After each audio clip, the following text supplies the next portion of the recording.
What's up, this is Reese here for C Manga, and I have just finished playing Resident Evil 6. Well, just finished it, so I thought I'd basically give it a little quick review. So yeah, you got your four basic storylines. You got your Chris's story, you got your Leon story, Chris, Jake's story, and Ada. So yeah, Leon's story is probably the best one out of the four, to tell the truth. Yeah, it's like you get to fight your zombies, so it's the closest one that you could say to Resident Evil. You go back to fighting the zombies, you got all your weird mutant C virus offsprings, which obviously transform into weird creatures. Yeah, basically like Resident Evil should be. So yeah, it's a quite fun story. It's not the greatest, but heck, it's the best out of all of them. Then you got Chris's campaign, which, to tell the truth, is probably the most boring one out of all of them. It's very repetitive, and you have to fight lots of the new enemies in there, the Joavo, which are basically kind of like the Ouroboros from Resident Evil 5. They go around, they shoot. Every time, if you blow off like their arm will mutate into something. You blow off their head, it will transform. Just crap like that, and it's like, it wasn't really that fun. Then you got Jake's campaign. It was pretty good. You know, it's quite fresh because obviously you got Jake. He's basically like Wesker, so you can run around. Basically, got your whole class for close combat where you can just run around beating the crap out of things. Basically, it was pretty fun. You know, you got quite a lot of cool combat sections to it, but it's again very anticlimactic. It's like it just ends kind of like, okay, so that's it. Then finally you got Ada's campaign. You know what, it's good. You know, you're on your own, so it's kind of more close to Resident Evil style. You know, you're on your own, you have no one with you, so it's just you versus, well, whatever comes at you. But again, you have to fight loads and loads of Joavo, and I personally do not like them. You know, like Resident Evil, if you check our channel, we've got obviously the old school Resident Evil game playthroughs, and you know, zombies, that's what you want to fight. But when you got to fight these Joavo thing which come around, they've all got their rifles and stuff and start shooting at you, basically it just changes it into a completely different game. It's like this game it's kind of like playing Gears of War but with Resident Evil characters. You know, you got your crap, and it's like, yeah. So I'm just going to go into like a few good and bad points. I'm going to start off with the bad. The bad, well, the first one is the Joavo. I hate them. They're boring, they're pointless, they all shoot, it's like they're just the same thing. They're all the same thing, you know, it's like, you want to play a Resident Evil game, therefore you want to be fighting zombies. But, you know, a zombie isn't a zombie if it starts shooting at you and stuff. It's like, you know, these things are just like facing against humans, really. So yeah, another bad point is the QuickTime events. I'm sorry, but some of them are just terrible. It's like, there's one, you know, the one kind of like QuickTime bit where you have to do is obviously like where you waggle the stick back and forth. You probably remember if you play Resident Evil 5, Resident Evil 4. You know, in them two games it worked fine, but in this one it's like the waggling, you can't waggle fast enough sometimes to kind of like beat the timer which is going round.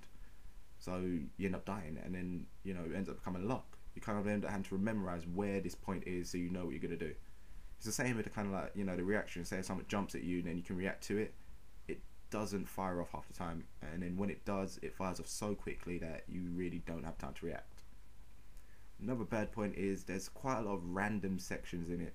So like, for example, in Chris's story, you're doing a little chase scene where you're actually driving a car. So it's like, if you're playing co-op, each of you will take a turn driving a car, and it just kind of brings you completely out of the story kind of thing. It just makes you feel like, what the hell's going on, you know? And it's like the driving isn't good.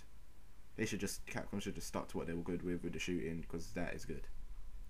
And the final bad point has to be the camera. In some sections, like the chase sequences, you get the camera, obviously it'll be behind you, then it'll switch in front of you, but then as it does that, you're still moving, so then obviously as it moves around, your character ends up turning slightly. So what could end up happening is you run straight into a wall, and then you're stuck at the wall until you realise, oh god, I'm in the wall, and then whatever's chasing you will catch you and kill you. So yeah, that's the bad points. Good points though, there are quite a few.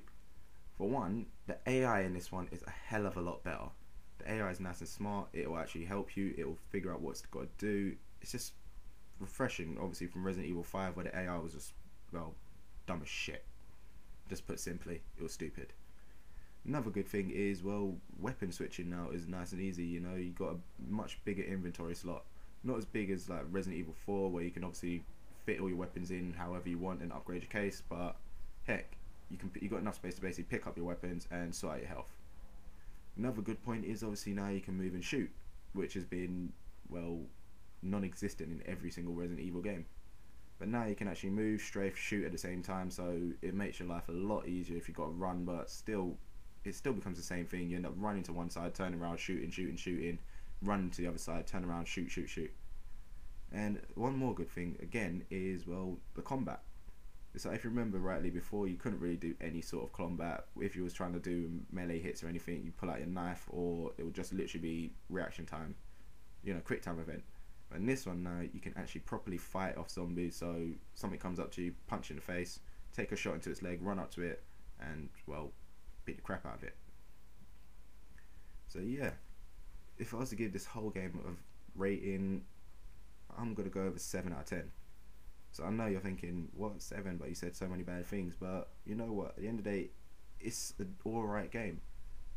Comparing it to other games which some people are giving 10s to, and well, I personally thought, well, what the hell, this is kind of crap. But still, it's a decent game to try out. So my suggestion is, if you don't want to buy it, then, well, rent it, because like I said, it's a decent game. Quite a lot of places are giving it all 2 out of 10, stuff like that, but it's not worth it then.